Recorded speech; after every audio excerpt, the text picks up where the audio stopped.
Good morning বন্ধুরা। আজকে বহুদিন বাদে আমি এলাম ব্লগ করতে।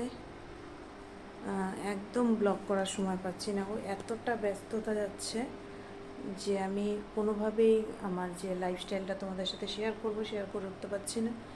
সব দিক দিয়ে খুব ঝামেলায় যাচ্ছি। এখন বাজে 5:30 ভোর। তো ঘর পুরো অগোছালো হয়ে আছে। ঘরটাকে আস্তে আস্তে করে গুছাবো। আগে বাইরে যাই, দেখি গাছ টাছের কী অবস্থা হয়ে আছে। আমরা সূর্য ওঠেনি, উঠবে একটা ভাব চলছে।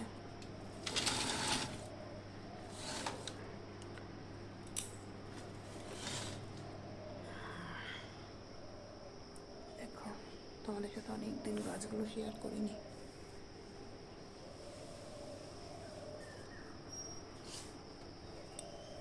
দেখেছ, গাছগুলো বহুদিন যাবত শেয়ার করা হয় না, দেখাচ্ছি তোমাদের। এই দেখো আমার অ্যালোভেরা গাছটা, এই গাছগুলো কোথায় উঠে গেছে। এই যে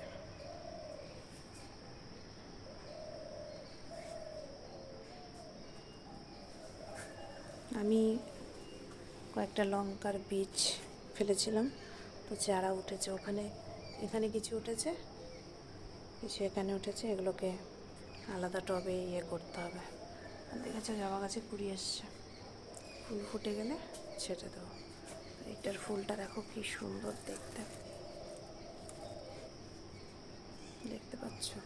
এই যে অল্প আছে, বাকিটা ঝরে গেছে। বৃষ্টি যেভাবে হচ্ছে কি আর হবে। গাছের গোড়াগুলো একটু কুচিয়ে ওগুলোকে একটু সার দিয়ে দিই রোদ ওঠার আগে আগে, কেন মোটামুটি রোদ তো উঠেই গেছে।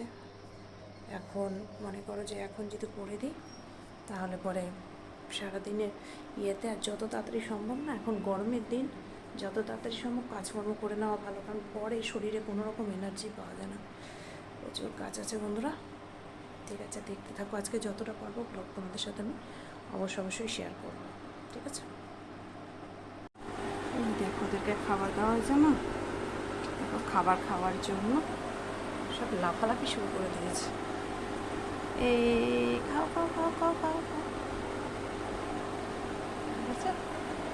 কি সুন্দর করে, এইটুকুর মধ্যেই ওদের দুনিয়া, এটুকুর মধ্যেই ওরা খেলছে, ওরা খাচ্ছে, ওরা সব কিছু করছে। কি মজা।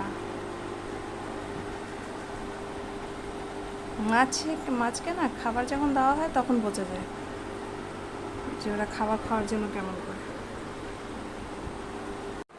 হয়ে গেছে খাবার খাওয়া মোটামুটি। দেখো আমার বাবার ছবি, আমার বাবা পিছন থেকে আমাকে বলছে আমি আছি, চিন্তা নেই। এখানে আমি কি করলাম জানো, এতক্ষণ ছেলের টেবিলটাকে গোছালাম, একদম অগোছালো করে রেখে দেয়। এখানে কয়েকটা গাছ রেখেছি, এই নীলকণ্ঠ গাছটাকে ওপরের এই জানলা দিয়ে ধরে দিয়েছি যে এখানেই হও ভাই, কোথাও আর হতে হবে না। ভালো হয়েছে না?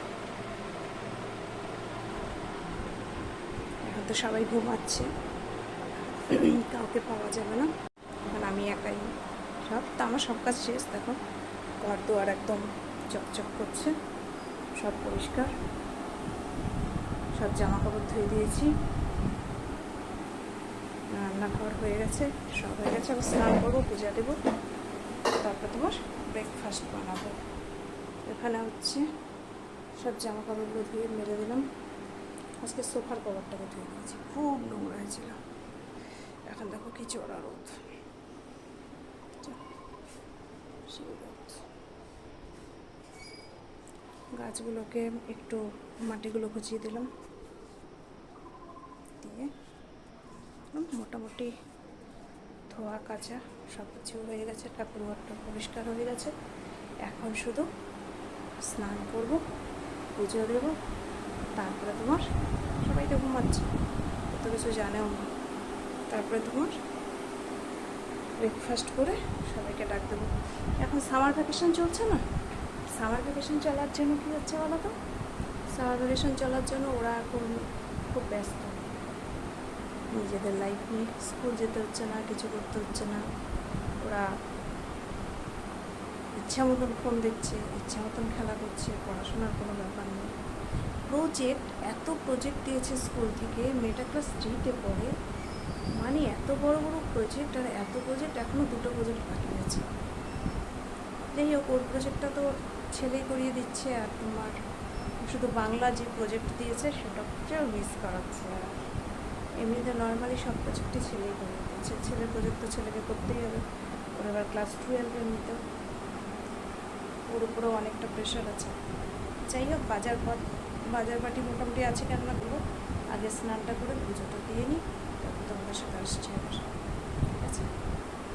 তখন গাছপত্র ঘর দুয়ার নিয়ে খুব ব্যস্ত ছিল,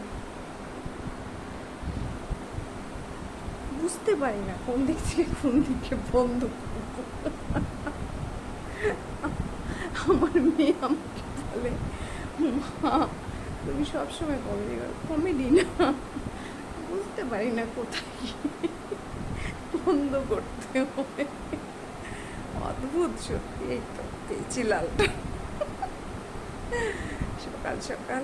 চলো, আমার না দেখো ঘুমটা কমপ্লিট হয়নি বলে চোখটা ঢুলু ঢুলু, চোখ করে গুরু, কি যেন কবিতাটা ছিল না, চোখ করে ঢুলু ঢুলু, তারপর যেন কি, যা ভুলে গেছি। আসছি দাঁড়া। এই দেখো পুজো হয়ে গেছে, পুজো শেষ, দিয়ে উঠলাম মাত্র। এবার যাবো ব্রেকফাস্ট বানাতে, ঠাকুরদেরকে দিয়ে নিলাম, কালকে তো আবার বৃহস্পতিবারের পুজো আছে। কেমন লাগলো বলো।